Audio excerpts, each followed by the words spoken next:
Di zaman Sayyidina Abdul Qadir Al-Jailani, Syekh Abdul Qadir Jailani itu ketika masih anak-anak, masih belajar, dia sama temannya, ada dua orang temannya sama-sama belajar dan menuntut ilmu.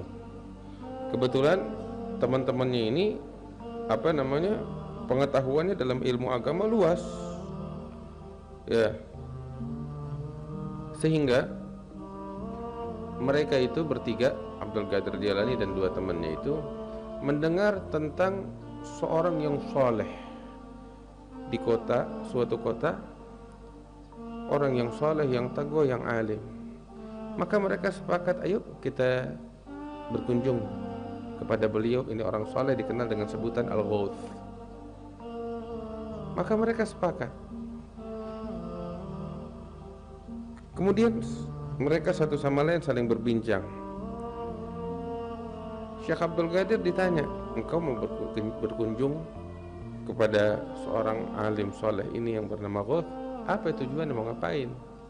Syekh Abdul Qadir Jailani bilang, tujuan saya dengar dia orang soleh, orang yang taqwa, orang yang berilmu, dengar tentang kewaliannya, keramatnya. Saya berkunjung pengen ngambil berkah, pengen ngambil manfaat, ya, pengen mencium kedua telapak tangannya, ingin memandang orang yang taqwa kepada Allah sebagaimana Allah perintahkan. Saya ingin ngambil berkah. Niatnya bagus. Yang satu lagi temannya ditanya, kalau engkau datang mau berkunjung, kenapa? Dia bilang, saya dengar tentang hal itu, ini orang soleh, taqwa, tapi saya mau lihat dulu lah, benar apa enggak. Saya bukan nggak percaya, cuman saya pengen lihat dulu. Datang pengen lihat dulu lah bagaimana. Yang ketiga ditanya, kenapa? Enggak, kalau saya mah nggak percaya kalau dia orang alim, kalau dia orang soleh.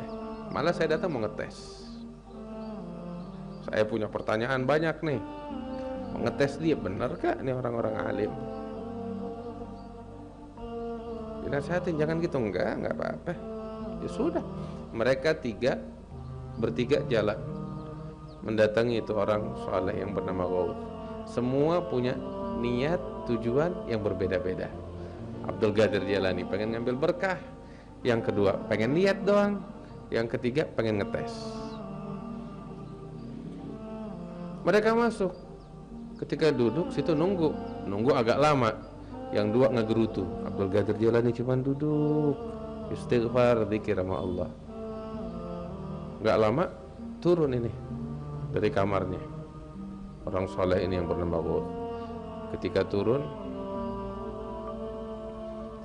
begitu sampai, belum bicara apa-apa, duduk ini Al-Ghawth, bilang kepada orang yang kedua itu, bilang sama orang yang kedua, ya, engkau datang kemari berkunjung kepadaku, engkau mendengar aku ini sebagai orang yang alim, orang yang saleh.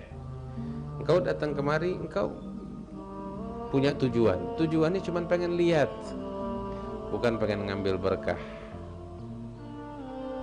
Katanya Syekh Abdul Qadir Jailani, katanya Al-Ghawth, walaupun hal semacam ini nggak bagus, tapi syuf, ketika engkau punya niat kurang baik macam begini, Allah memberikan hukuman kepadamu. Apa itu hukuman? Aku melihat fi lauhil mahfuz, gara-gara kekurang ajaranmu ini terhadap orang yang saleh, aku melihat engkau kelak akan tenggelam di dalam gelamur dunia, hingga dunia akan menenggelamkanmu sampai ke sini, ditunjuk sampai ke hidungnya. Terus ini Al-Ghawth bilang sama orang yang pertama tadi, yang temannya Abdul Qadir yang ketiga itu, dan engkau datang kemari, engkau pengen ngetes aku kan, engkau nggak percaya aku sebagai orang soleh, wali. Ini belum pada ngomong nih, udah dikasyaf duluan. Ya, itu adalah niat yang buruk katanya. Ketahuilah, aku sudah tahu pertanyaanmu. Yang pertama pertanyaanmu ini, dan jawabannya adalah ini dijawab sama dia. Pertanyaan kedua disebutin, jawabannya ini. Pertanyaan ketiga dia sebutin, jawabannya ini. Sampai semua pertanyaan dijawab sama dia. Dan karena kekurang ajaranmu ini, Allah memberikan hukuman pedih untukmu. Apa itu?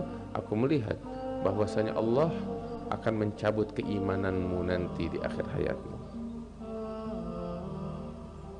Terus baru lihat ke Syekh Abdul Qadir Jilani, wa anta ya Abdul Qadir, engkau datang kemari ingin cari berkah kan? Iya. Allah memberikan kepadamu keberkahan yang besar, dan Allah memberikan anugerah yang sangat besar karena niatmu yang baik itu. Dan aku melihat kelak engkau akan duduk di kursi kewalian, dan engkau akan mengatakan bahwasanya pundak setiap para aulia ada di bawah telapak kakiku, katanya Abdul Qadir. Katanya ini orang kepada Abdul Qadir Jilani. Dan benar, apa yang dinyatakan terbukti. Pulang nih bertiga, berlalulah tahun demi tahun, hingga orang yang kedua ini nih, ya, yang dibilang akan tenggelam dalam glamor dunia, jadi ulama besar. Ketika jadi ulama besar, ya, raja mendengar tentangnya, dipanggil sama raja, "Khalas, engkau lebih baik jadi menteri agama di masa itu, Qadhi, ya, jadi hakim agama." Jadi hakim agama. Yang namanya jadi hakim agama, kasus naik ke dia, ada yang pengen cara licin, sampai akhirnya dia terima rashwah, suapan, mulai kaya dari duit suap. Ilmunya sedikit demi sedikit dia lupakan. Ilmunya hanya dia gunakan untuk mengejar dunia sampai dia tenggelam di dalam dunia yang haram tersebut. Benar seperti yang disebutkan. Sedangkan tuh orang yang satu lagi tuh, ya, jadi ulama besar, sampai sama raja diminta untuk memimpin suatu negeri, untuk menyebarkan agama di sana. Ya, dikasih masjid untuk dia pegang, untuk mengajar di sana. Hingga satu kali, suatu hari dia, si alim ini yang ketiga, naik ke atas menara untuk adzan. Zaman dulu belum ada speaker. Naik ke atas menara untuk adzan. Baru mau adzan, tiba-tiba dia melihat dari menara itu ada seorang wanita di loteng lagi ngejemur. Tertarik melihat kecantikannya ini wanita. Tertarik dia dengan pandangan pertama, jatuh cinta dia. Saya ajak adzan, sholat, dia datengin rumah tuh perempuan. Ternyata betul nih perempuan masih perawan. Dia pengen lamar, pengen menikah, cinta, udah jatuh cinta. Udah deh mabuk sama nih perempuan. Dan ternyata diusut nih perempuan bukan seorang muslimah, tapi seorang Nasraniyah. Nih perempuan juga jatuh cinta, pengen menikah. Si alim ini bilang, katanya, "Udah, saya mau nikah dengan engkau." Udah enggak, artinya ini udah mabuk cinta. Perempuan bilang, "Boleh, tapi engkau beda agama denganku." Habis bagaimana? Ya kalau mau, saya mah kagak mau ninggalin agama Nasraniyahnya saya. Kalau mau ya silakan engkau masuk agama saya, kita nikah. Sampai akhirnya setelah panjang lebar dia tinggalkan Islamnya, dia masuk ke dalam agama Nasrani, murtad, begitu, dan menikahi itu perempuan. Enggak lama meninggal dunia dalam keadaan iman yang udah dicabut oleh Allah. Sedangkan Syekh Abdul Qadir Jilani, seperti yang disebutkan, ketika dia mencapai puncak kewalian, saat itu dia mengatakan, seluruh wali-wali yang ada di bawah telapak kakiku, dia jadi pemimpinnya para aulia. Sampai disebutkan dalam satu riwayat, Imam Ahmad Ar-Rifai lagi jalan,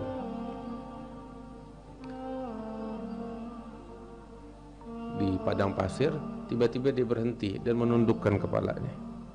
Ditanya sama murid-murid, "Kenapa?" Saat ini Sayyidi Abdul Qadir Jilani mengatakan bahwasanya setiap para wali leher mereka di bawah telapak kakiku, dan aku menundukkan leherku demi mengagungkan Sultanul Aulia Abdul Qadir Jilani. Gara-gara apa? Niatnya bagus waktu berkunjung kepada mereka para aulia, para sholihin, orang yang takwa kepada Allah.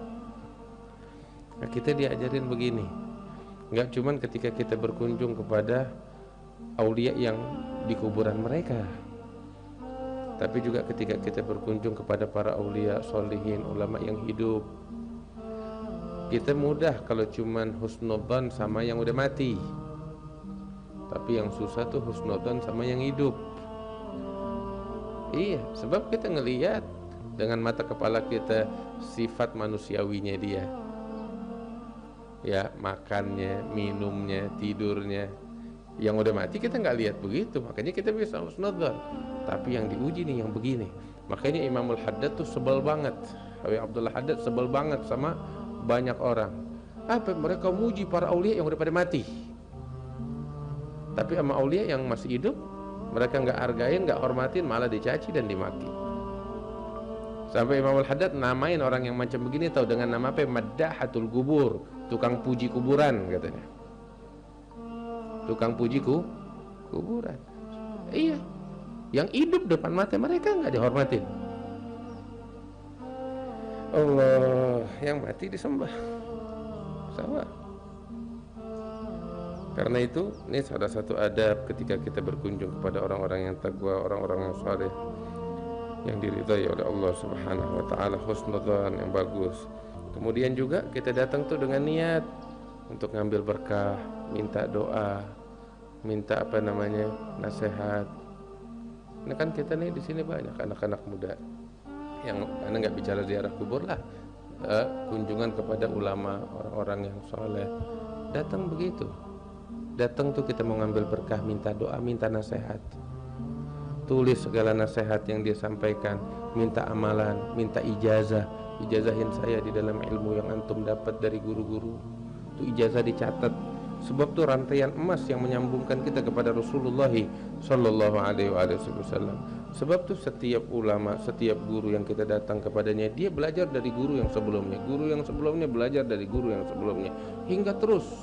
Ini gurunya orang alim, orang saleh, orang yang takwa. Guru yang sebelumnya juga rantaian sebelumnya orang alim, orang saleh, orang yang bertakwa. Terus nyambung menyambung sampai kepada Rasulullah Sallallahu Alaihi Wasallam. Kita kalau dapat ijazah dari dia, tuh nyantol, kita punya rantai. Ya, kepala tasbihnya bergerak, yang bawah juga ikut bergerak. Iya, hablullahil matin, rantai Allah yang kokoh. Kita diajarin sama guru-guru kita begitu. Kalau kita berkunjung kepada orang-orang yang saleh, orang-orang yang takwa, minta amalan, minta doa, minta ijazah, minta wasiat, minta nasihat. Begitu. Ustadz, Habib nasihatin saya, apa amalan yang bisa saya amalin. Habib belajar sama guru-guru Habib sebelumnya, kasih saya ijazah biar saya nyambung sama Habib dalam ikatan rantaian emas ini. Gitu. Kita diajarin gitu. Dan dicatat itu. Jangan sampai hilang. Ya, wariskan bakal anak keturunan kita. Kubur sama kita waktu kita masuk dalam kuburannya kita. La ilaha illallah. Bawa tuh dalam kuburannya kita. Itu yang bakal bawa keselamatan bakal kita sekalian.